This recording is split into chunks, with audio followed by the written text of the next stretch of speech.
अरे यार तुझे वीडियो वीडियो मत बना और जमाना तेरे को चूल्हा का वो कर, तो तूने तो पहले पूछना तेरे को, ठीक है? तू इतना इंटेलिजेंट नहीं है, ठीक है? हाँ तू जितना अपना मेरे को 22 साल की उम्र हो गई, ठीक है? काम कर। इंटेलिजेंट नहीं हो तुम। हाँ आपके पास में कल या फिर परसों के दिन या फिर आज शाम को कोई ना कोई आके बोलेगा कि आपने 50 रुपये लो। मैं हूँ यूट्यूबर, समझ रहे हो? बात पैसे की नहीं है ना। ये मैं डालूंगा मेरे यूट्यूब चैनल में कि आप अति से ज़्यादा पैसा ले रहे हो। भैया 20 रुपए 4 टायर के लेता हूँ। कितने रुपये ले रहे हो? 50? हाँ हाँ हवा डालने के। हाँ।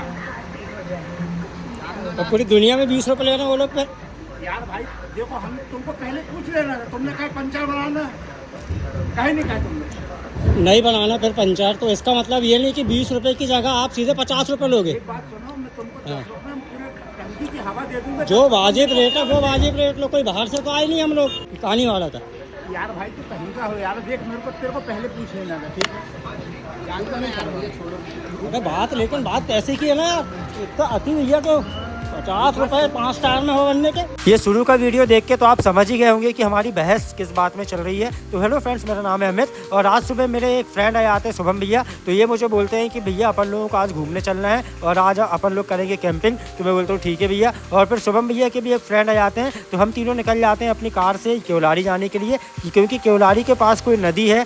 और वो भैया मुझे बोल रहे थे कि भैया वहाँ का व्यू बहुत प्यारा है, वो लोकेशन बहुत अच्छी है। और फिर मैं केवलारी जाते जाते अपने घर में लौटता हूँ 10 मिनट के लिए और अपने मम्मी पापा से मिलता हूँ। और फिर हम लोग थोड़ा आगे बढ़ के करते हैं नाश्ता, और नाश्ता करने के बाद फिर हम लोग दूध लेते हैं। तो गांव में ही हमें एक दूध वाले भैया मिल गए थे। उसके बाद फिर हम लोकेशन में आते हैं और यहाँ अपनी कार को पार्क करते हैं। यहाँ तो मैं फर्स्ट टाइम आ रहा हूँ, तो मुझे अभी बिल्कुल भी अंदाजा नहीं है कि ये लोकेशन कितना प्यारा है। और यहाँ आके देखा तो मुझे सच में बहुत अच्छा लगता है। और यहाँ पे कुछ लोग थे जो नहा रहे थे, और ये जो लड़के हैं इनकी करतूत मैं आपको थोड़ी देर बाद बताऊँगा कि इन्होंने आज मेरे साथ क्या किए हैं। और उसके बाद फिर हम लोग नीचे उतरने लगते हैं और बढ़िया एक अच्छी सी जगह देखने लगते हैं, क्योंकि आज हमें लगाना है यहाँ कैंप। फिर यहाँ की जो शांति थी और यहाँ जो पानी का बहाव की आवाज़ थी वो बहुत प्यारी थी, आप भी सुनिए।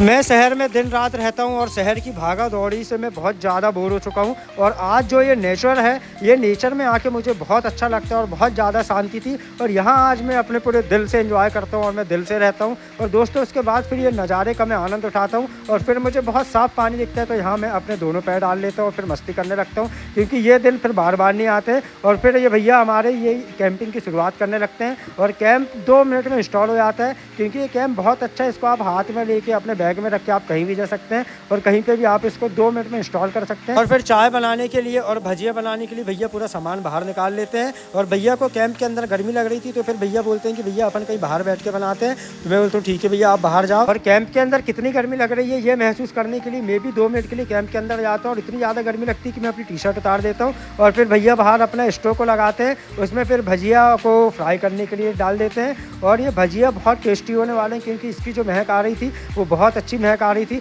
और भैया भी एक यूट्यूबर है। और फिर भजिया बनने के बाद फिर मैं भजिया को करता हूँ ट्राई। उसके बाद में शुभम भैया और भैया दोनों नहाने लगते हैं। इतने गहरे पानी में तैर रहे शुभम भैया, कैसा लग रहा है? और फिर यहाँ पे मुझे बहुत छोटी छोटी मछलियाँ दिखाई देती हैं, जो कि शुरू में तो आ नहीं रही थी, फिर वो बाद में आई और बहुत सारी आई। और इनको देख के मुझे बहुत अच्छा लग रहा था, क्योंकि ये जो मछलियाँ हैं ये सिर्फ नदी के ऊपर निर्भर रहती हैं। अगर नदी में पानी ज़्यादा है तो वो मछलियों के बल्ले बल्ले हैं, और अगर नदी का पानी सूख गया तो फिर वो मछलियाँ बेचारी तड़प के मर जाती हैं। फिर हम लोग वापस जाने के लिए निकल जाते हैं। और कार के पास आके देखे तो वो जो लड़के लोग थे जो नहा रहे थे, उन लड़कों ने हमारी कार के टायर को पंचर कर दिए थे, मतलब इसकी हवा पूरी निकाल दिए थे। और फिर मैं स्टेपनी को निकालता हूँ, और अच्छा हुआ मेरी गाड़ी नई है और इसमें स्टेपनी भी फ्रेश है। और फिर स्टेपनी लगाते हुए मुझे इतनी ज़्यादा मेहनत करनी पड़ी और गर्मी इतनी ज़्यादा लग रही थी दोस्तों, मैं अंदर से पूरा गीला हो चुका था। और मुझे ऐसा लग रहा था कि ये लड़कों में इतनी रहम नहीं है कि कोई आदमी कितना ज़्यादा मतलब परेशान हो सकता है। एक तो ये जैक लग नहीं रहा था, और फिर जैसे तैसे मैं जैक को लगाता हूँ तो आधा घंटा लग गया मुझे सिर्फ इतना सा टायर ऊपर करने में, क्योंकि जैक पूरा घुमाते बन नहीं रहा था और मेहनत बहुत ज़्यादा लग रही थी और नीचे स्पेस भी ज़्यादा नहीं था। लेकिन फिर भी जैसे तैसे हम मेहनत बात करते रहते हैं और मैं एक्चुअली टायर को फिर बाहर निकाल ही लेता हूँ और फिर स्टेपनी का जो अच्छा वाला टायर था उसको मैं लगा देता हूँ और फिर हमारी गाड़ी को मैं ओके कर देता हूँ। फिर नट बोल्ट अच्छे से कसने के बाद हम लोग निकल जाते हैं सिवनी आने के लिए, क्योंकि अब वापस जाते समय मैं अपने घर कानीवाड़ा में नहीं लौटूंगा। और जब हम वो नदी के पास से निकले तो यहाँ हमें बीच में फॉक्स दिख दी, लोमड़ी। और ये लोमड़ी दिन दहाड़े बड़ी दोपहरिया में ऐसी घूम रही थी कि जैसे कोई डॉग घूमता है, और इसको बिल्कुल भी डर नहीं लग रहा था। और जंगल की जो लोमड़ियाँ रहती है वो इंसानों को देख के बहुत तेज़ी से दूर भागती है, फिर कहीं झाड़ियों में छुप जाती है। लेकिन ये तो और कार के सामने आ रही थी और बढ़िया सामने से रोड क्रॉस कर रही थी। और उसके बाद फिर धीरे धीरे हम और आगे बढ़ने लगते हैं। वापस में जाते जाते मुझे पलारी में एक आरओ की सर्विसिंग करना है, क्योंकि 2 से 3 दिन पहले मेरे पास एक कस्टमर का कॉल आए थे और ये सर मुझे बोल रहे थे कि भैया हमारे यहाँ का आरओ आप आके देख लेना। और आज संयोग ऐसा बना कि मैं घूम भी लिया और आरओ की सर्विसिंग भी हो गई। मतलब मुझे अब दोबारा नहीं आना पड़ेगा यहाँ पलारी पे, और पलारी का काम मेरा A to Z डन हो गया। और यहाँ पे फिर मैं फिल्टर सेट को चेंज करता हूँ, SV को चेंज करता हूँ, फिर सर को पानी पिलाने के बाद हम लोग निकल जाते हैं। और फिर हम जैसे ही सिवनी के लिए बढ़ते हैं तो बारिश बहुत ज़्यादा हो रही थी और बहुत ठंडा मौसम हो गया था। फिर हम लोग सिवनी पहुँच जाते हैं और भैया लोग अपने अपने घर जाने के लिए निकल जाते हैं दोस्तों। और मुझे भी अब जल्दी से फ्रेश होकर आरओ सर्विसिंग में जाना है, क्योंकि अभी मेरे पास बहुत ज़्यादा ग्राहकों के फ़ोन आ रहे थे और वो बोल रहे थे कि भैया आप जितने जल्दी हो सके आप उतने जल्दी हमारे घर आ जाओ। और मुझे आज 3 से 4 सर्विसिंग कर रही है।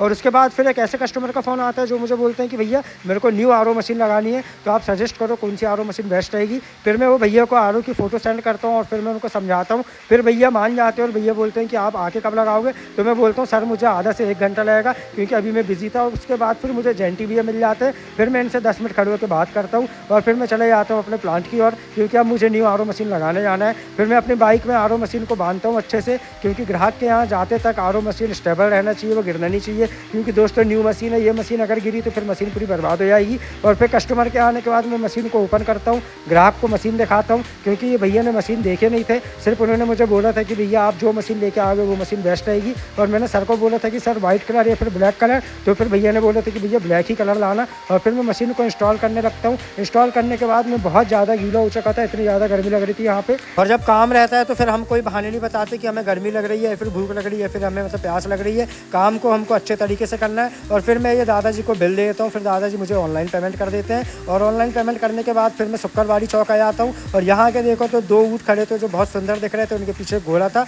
और यहाँ शायद कुछ बारात या फिर कुछ धार्मिक कार्यक्रम था, मुझे एग्जैक्ट नहीं पता कि वहाँ क्या था। उसके बाद फिर मैं एक सर के यहाँ पे आता हूँ, तो ये सर के यहाँ भी फिल्टर सेट चेंज करना है, क्योंकि सर ने मुझे पहले ही कॉल में बता दिए थे कि हमें तो घर जाके आप फिल्टर सेट चेंज कर देना। उनको टाइम हो गया और पानी आ नहीं रहा है और पानी का टेस्ट भी अच्छा नहीं लग रहा है। और मुझे यहाँ पे फिल्टर चेक करने में बिल्कुल ज़्यादा टाइम नहीं लगा। मैं आते ही सबसे पहले अपने बैग से फिल्टर सेट निकालता हूँ, उसके बाद मैं जल्दी से फिल्टर सेट चेंज करने के बाद मशीन को रीसेट कर देता हूँ। और फिर रीसेट करने के बाद मैम सर को मशीन दिखा के पानी पिला के फिर मैं उनको बिल दे देता हूँ। और फिर बिल देने के बाद मैं निकल जाता हूँ खाना खाने के लिए, क्योंकि दोस्तों मुझे भूख बहुत ज़ोर से लग रही थी। और खाना खाने के बाद मुझे जाना है प्लांट, और प्लांट में जाके मुझे अभी आरओ की टंकी भी फिल करना है, क्योंकि मेहनत का काम बहुत है। बिजनेस में पैसा है लेकिन मेहनत भी है। तो बताइएगा वीडियो कैसा लगा, मिलते हैं आपसे नेक्स्ट वीडियो में, बाय।